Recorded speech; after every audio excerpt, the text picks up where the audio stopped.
नमस्कार सर्वांचं सर्वप्रथम आज आपल्या या व्हिडिओमध्ये सर्वांचं स्वागत। तर आज आपण या व्हिडिओमध्ये ICTचा आपल्या शिक्षणात कसा उपयोग करणार हा भाग अभ्यासणार आहोत। तर नेमका ICTचा आपल्या शिक्षणात उपयोग कसा होतो हे आपण यामध्ये पाहणार आहोत। त्या अगोदर ICT म्हणजे काय, त्याचा लॉंग फॉर्म काय, तर इन्फॉर्मेशन अँड कम्युनिकेशन टेक्नॉलॉजी म्हणजेच माहिती आणि संप्रेषण तंत्रज्ञान याचा लॉंग फॉर्म आहे। तर ICTचे जे दोन मुख्य भाग आहेत, तर ते दोन मुख्य भाग कोणते, तर हे आता आपण पाहणार आहोत। एक श्राव्य साधने व दुसरा आहे तर तो आहे दृकश्राव्य साधने। तर श्राव्य साधने कोणती, तर हे आता आपण पाहूया। तर पाहूया श्राव्य साधने रेडिओ, त्यानंतर आहे टेप रेकॉर्डर, त्यानंतर मोबाईल, ग्रामोफोन इत्यादी प्रकारचे आपले श्राव्य साधने आहेत। आणि या व्यतिरिक्तही अजून श्राव्य साधने आहेत, म्हणजेच ज्या साधनांचा आपण फक्त ऐकण्यासाठी उपयोग करतो आणि फक्त कानांद्वारे त्याचा आपण अभ्यास करू शकतो, त्यालाच म्हणायचं की श्राव्य साधने। दुसरा जो आहे प्रकार तो आहे दृकश्राव्य साधने।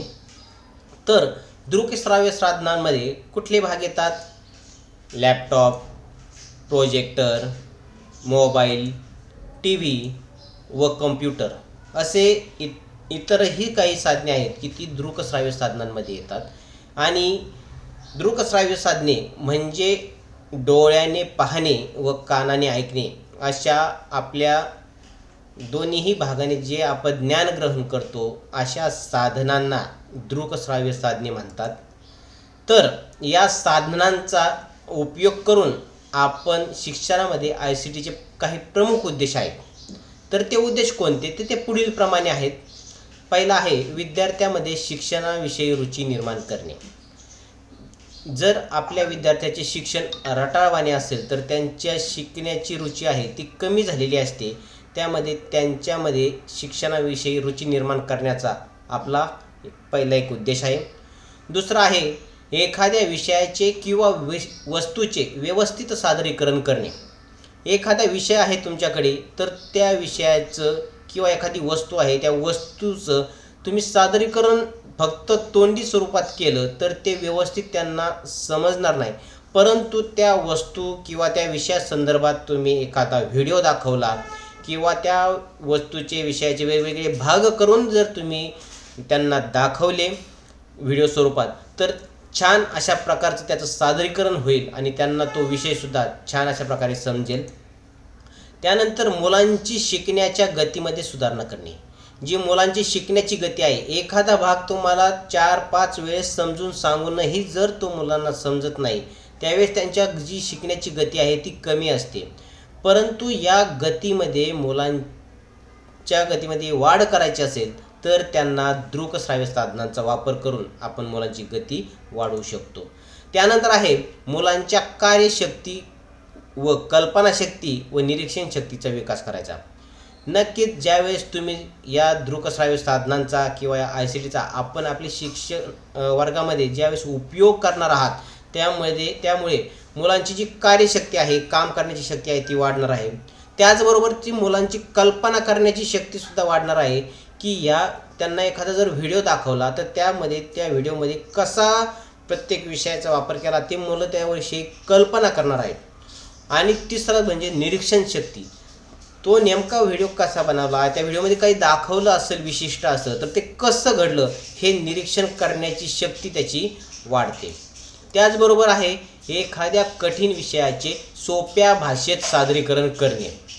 एखादा कठीण विषय आहे तुमचा, परंतु तो विषय तुम्हाला सोप्या भाषेत सादरीकरण कसा करावा, तर सादरीकरण करायचे असेल तर तुम्हाला त्या विषयासंदर्भात काही व्हिडिओज, फोटोज किंवा विशिष्ट अशी माहिती गोळा करून तुम्ही एकत्रित केली आणि ती एकत्रित केलेली माहिती मुलांपर्यंत जर त्यांच्यासमोर एक व्हिडिओ स्वरूपात किंवा फोटो स्वरूपात मांडली तर नक्कीच त्यांच्यामध्ये बदल होणार आहे।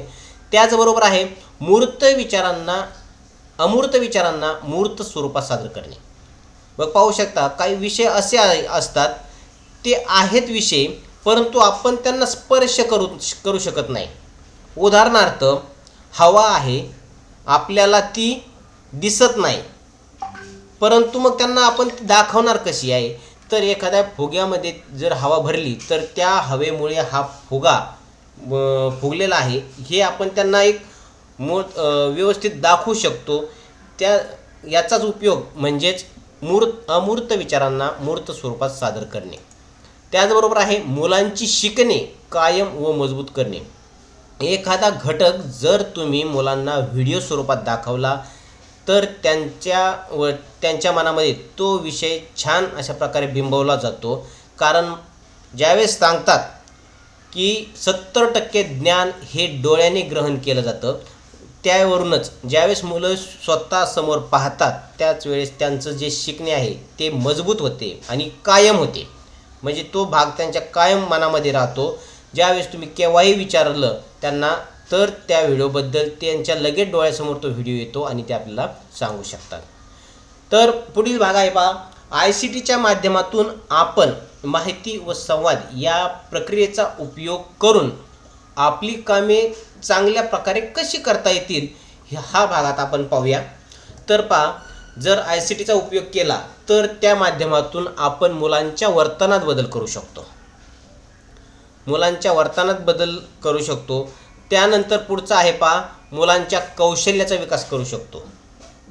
त्यांच्यामध्ये कौशल्य रुजवली जातात.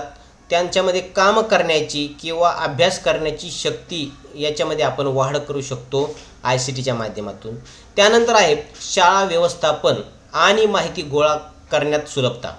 म्हणजेच आपण जर शाळा व्यवस्थापन, ज्यावेळेस आपल्याला शाळेमध्ये काही काम असेल परंतु मुलांकडे त्या टायमाला आपण लक्ष देऊ शकत नाही, तर त्या टायमाला आपण ICTचा उपयोग करून मुलांना काही व्हिडिओज वगैरे TV वरती किंवा कम्प्युटर प्रोजेक्टर यावरती लावून आपण आपली स्वतः माहिती करू शकतो.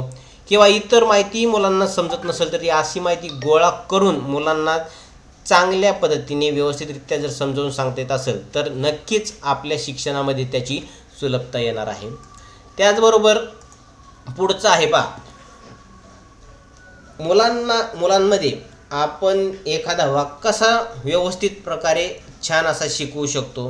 ICTच्या माध्यमातून आपल्या पाठ्यपुस्तकातील काही जे पाठ आहेत हे पाठ शिकवणेसुद्धा सोपे झालेले आहेत. जसे की पहा, एखादा पाठ आहे, आपण YouTubeवरती सर्च केला तर त्या पाठासंदर्भात अनेक व्हिडिओ आपल्याला पाहायला मिळतात, जे की आपल्या शिक्षक बांधवांनीच तयार केलेले असतात किंवा इतर कोणी तयार केलेले असतात. तर ते व्हिडिओ दाखवूनसुद्धा आपण मुलांना छान अशा प्रकारची अध्ययन अनुभूती देऊ शकतो. किंवा आपल्या पाठ्यपुस्तकामध्ये प्रत्येक पाठाला एक QR कोड दिलेला आहे आणि जर तो QR कोड आपण स्कॅन जर केला तर त्या QR कोडवरून त्या पाठासंदर्भात अनेक अशा व्हिडिओ किंवा यूट्यूबच्या लिंक्स आपल्याला समोर दाखवल्या जातात आणि त्या लिंक्सवरती आपण क्लिक करून व्हिडिओ मुलांना त्या पाठासंदर्भात छान अशा प्रकारची अध्ययन अनुभूती देऊ शकतो. आपण त्या पाठासंदर्भातील व्हिडिओ आपण पाहू शकतो व संकल्पना समजावून देऊ शकतो. जसे की आपण कितीही फक्त तोंडाने मुलांपुढे समोर घोकमपट्टी केली तरीही मुलांना जेवढे समजणार नाही तेवढे फक्त आपण व्हिडिओ पाहून जास्त समजावून देऊ शकतो. तसेच आपल्या शाळेमध्ये सांस्कृतिक स्पर्धा घेण्यासाठी जर आपल्याला नाटकाचा सराव करायचा असेल किंवा गाण्यावरती नृत्याचा सराव करायचा असेल, तोही आपण या साधनांद्वारे तो सराव पाहून नक्कीच करू शकतो आणि तिथे आपल्याला या साधनांचा उपयोग होऊ शकतो. तर ICTचा उपयोग करण्यासाठी जी आपल्याकडे साधने असायला हवीत, तर ती साधने कोणती आहेत तर ती साधने आपण पाहूया.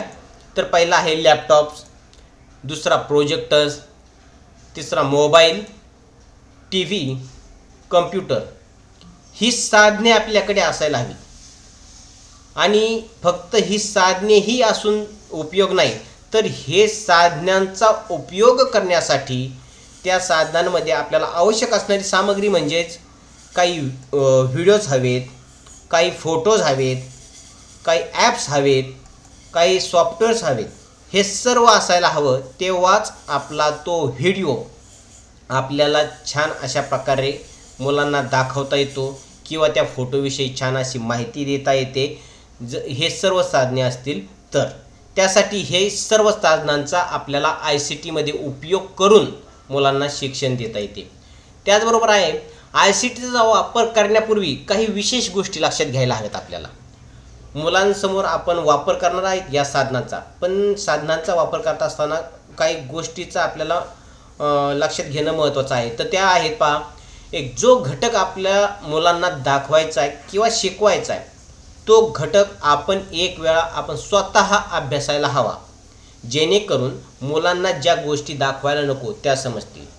आपण एखादा घटक शिकवणार आहोत, पण त्या घटकामध्ये काही गोष्टी अशा आहेत त्या मुलांना आपल्याला दाखवायच्या नाहीत, तर मग त्या कुठल्या गोष्टी दाखवायच्या नाहीत त्यासाठी तो व्हिडिओ किंवा तो घटक अगोदर आपण पाहायला हवा, जेणेकरून तो मुलांसमोर त्या गोष्टी जायला नकोत.